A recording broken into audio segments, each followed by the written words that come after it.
เดี๋ยวสิเสือ หลายเด็ดเสือไอ้ปลอเลยเขาก็ตื่นขอไม้ปลอ ปั่นในตี้ได้หลาย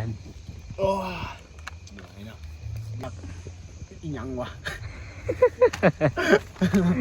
เขาอยากให้ทานผสมแบบสับสนซื่อๆนะโอ้โหตามันโตอีหยัง ทุกคนนี่ตัวน้อยนะตัวน้อยก็แซ่บเนาะนี่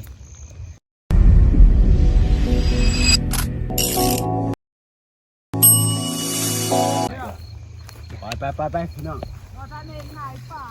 โอ้นี่พี่น้องนี่เห็นอีกแล้วสองโตเนาะนี่เอาปากอันนั้น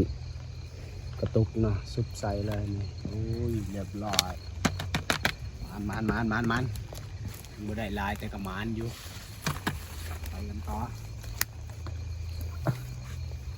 จะหาเมืองไปต่อ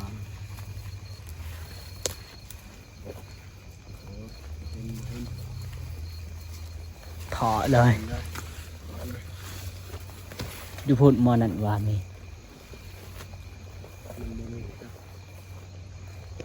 มันนี่แต่มันกระเละได้มันอัดได้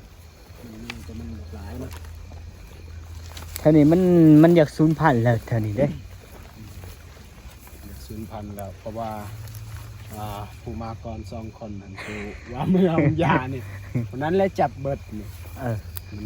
อยากสูญพันธุ์มันสิเบิดเลย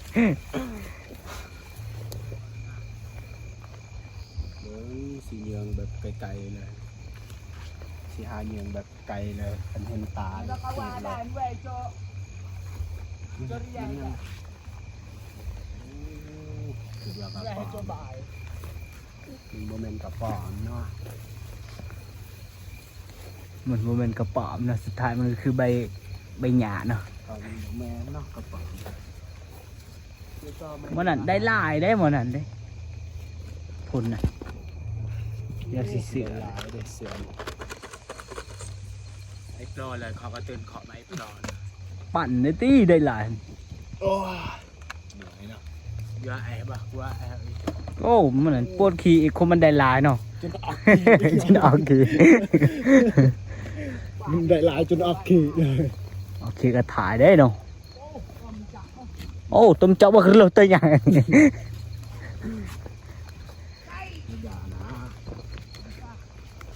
ถ้าได้มันมีเนาะแถวกงตัวนี้มันอยู่แบบบอลสูงๆมันมักอยู่โอ้กกตัวนั้นมันมีเลย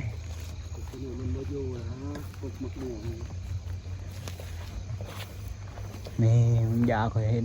สิลองสั่นพุ่นดามันมีปลาต่อเดี๋ยวว่าที่บัดสั่นเชียนตัวงูมันตกไ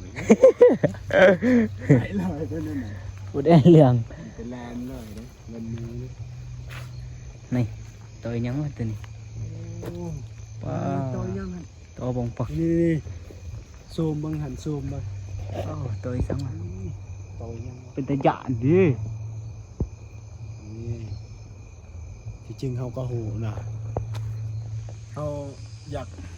อีหยังวะ เขาอยากให้ทานผสมแบบสับสนซื่อๆนะโอ้โหตามันโตอีหยังนี่ซูมเบิ้งนี่ตัวอันนั้นเนาะอันนั้นตะกะแตนเนาะตะกะแตนตำเข่าตะกะแตนมันตำเข่าเป็นเนาะภาษาไทยตะกะแตนตำข้าวเนาะ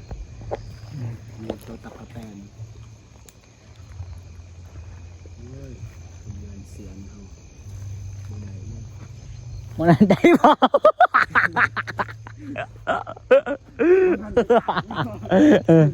ออกขี่เลยเนาะทุกคนเลยตายเงียงจนออกตายเลยมันเห็นนะทางหลุมในทางนี้เขาก็ได้ไปนะแล้วนะนี่อยู่นี่บางยาวเคยเจออยู่นี่แล้วนะบนเกียดบุกใหญ่เลยไปขึ้นเพิ่ง นี่ตัวน้อยเด้อทุกคนนี่ตัวน้อยนะตัวน้อยก็แซ่บเนาะนี่มันห้องรถมันค่อยจับโอ้บ่แซ่บดอกเขาบอกอันนั้นบ่เอามันน้อยโพดกินมันก็บะซื่อๆเนาะอ๋อทุกคนเมื่อย ทุกคนเลยเมื่อยลายกับการไปหาเนื้อ บ้าเลย ได้สำเนียงแบบพอแห้งและสำเนียงมื้อเช้าก็ให้อีแม่เพิ่นขัวกินเนาะให้ครอบครัวกินคนงานเฮาก็ภูมิใจและสำเนียงเนาะถึงบ่ได้หลายแต่ก็ภูมิใจเนาะ ใจสุด ภูมิใจเล็กๆน้อยๆเนาะสำเนียงเดี๋ยวนี้ก็กำลังทานเสียนอีเสียบกำลังเคอยู่เนาะ ถ่าเพันเคอยู่ ๆกูซุ่มนี่เบิ่งคอยซุ่มมันพูด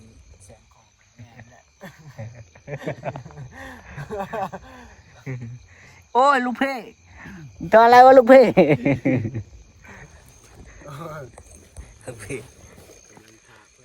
ลูกพี่ป๊อป